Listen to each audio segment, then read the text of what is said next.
नमस्कार बंधुरा केमन आছেন आशा करी सबाई खूब भालो आছেন।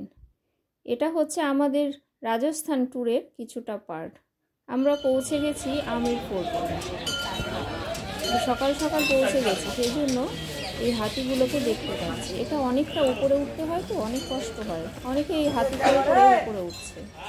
আমরা অবশ্য হেঁটেই উঠেছিলাম, অনেকটা সময় লাগলো কিন্তু শেষমেশ উঠতে পেরেছি। এই হাতিগুলোর জন্য দাঁড়িয়ে আছি এখানটা, যতক্ষণ না হাতিগুলো যাবে আমরা যেতে পারবো। একটু বেলায় আসলে অবশ্য প্রচুর ঘোড়া দেখা যাবে, তখন আবার হাতি নেই কিন্তু তখন ঘোড়া দেখতে পাবে। ভিতরটা দেখতে আমাদের অনেকটা সময় লেগে গিয়েছিল। এখান থেকে আমরা ভিতরের দিকে যাওয়ার জায়গা আছে, ওখানে গিয়েছিলাম।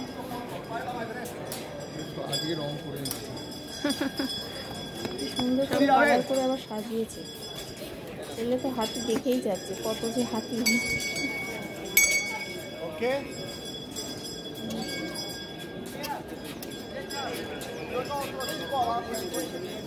চলো আমরা দেখি, গিয়ে দেখতে আমরা হাতি দেখে তো কাজ নেই। আপনারাও সাথে থাকুন। এটা ছিল উদয়পুর ট্যুরের কিছুটা পার্ট। উদয়পুর সিটি প্যালেসের যে প্যালেস, সেটা সঙ্গে ছিল পিছলা লেক। কোথায় চলে যাবো? এই লেকে কিন্তু বোটিংও সব করছিল। আমরা অবশ্য বোটিং করিনি। জলের কালারটা দেখুন কি সুন্দর। আর দূরে ওই যে নীলের মধ্যে যে সাদা বিল্ডিংটা রয়েছে, ওটা হচ্ছে তাজ হোটেল। পুরো মনে হচ্ছে জলের মধ্যে জাহাজ দাঁড়িয়ে।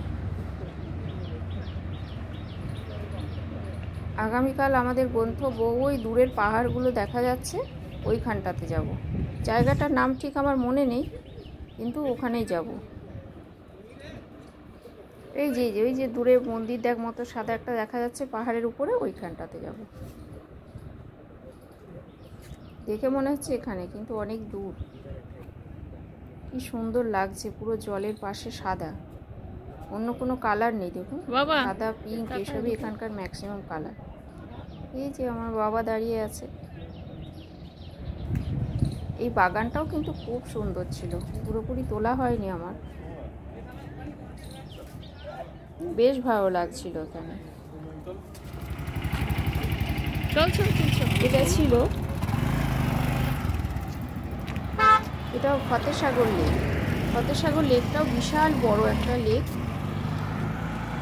আর এত সুন্দর চারিদিকটা পরিষ্কার পরিচ্ছন্ন, ঝকঝক করছে, গোছানো। দেখুন রাস্তার ধারে কি সুন্দর ফুলের বাগান করে রেখেছে। এটা ছিল আমাদের পরের দিনের ট্যুর। আর এই লেকে একটা ফোয়ারা হয়, লাইটিং, মিউজিক সঙ্গে মিউজিক চলে, সেটা দেখবো বলেই এসেছিলাম, কিন্তু দুর্ভাগ্য ওটা আজকে আর হবে না। তাই আস্তে আস্তে চলে যাচ্ছে। এখান থেকেই আমরা এসেছিলাম সাহেলিকা বাড়ি। এই বাড়িটা কিন্তু আসবে, খুব সবাই জানে কিন্তু তাও নয়। এই ফতেসাগর লেক থেকে এটা আসা যায়।